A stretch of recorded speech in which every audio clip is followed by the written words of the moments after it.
आज हम बनाने जा रहे हैं बेरी स्मूदी, जो हेल्दी टू ड्रिंक है और इजी टू मेक है। बेरी स्मूदी बनाने के लिए हमें चाहिए पहले स्ट्रॉबेरी। मैंने फ्रेश स्ट्रॉबेरी लिया है, इसके लीफ मैं निकाल दूंगी, कट करके अलग कर दूंगी। और ब्लूबेरी लिया है, ये भी फ्रेश है एकदम। डेट्स ऑप्शनल है, अगर आप मीठा खाना चाहते हो तो डेट्स और प्रोटीन पाउडर डालूंगी मैं, जो भी ऑप्शनल है वो भी आप डाल सकते हो।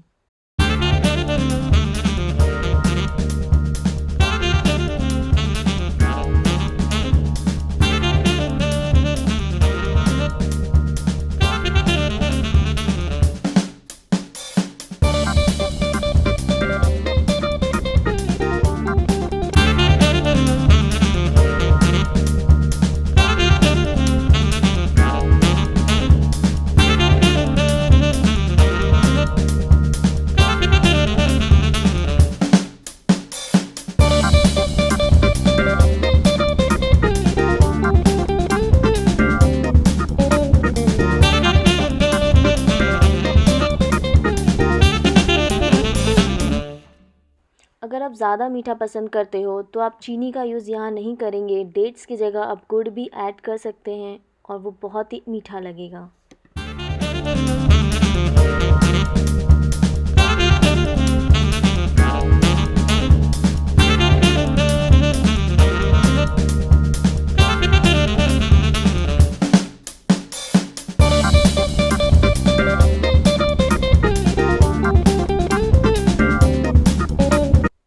अगर आपके पास मिक्सी है तो आप उसमें भी बना सकते हो, लेकिन अगर आपके पास स्मूदी मेकर ही है तो वो आपके लिए बहुत ही ईजी होगा।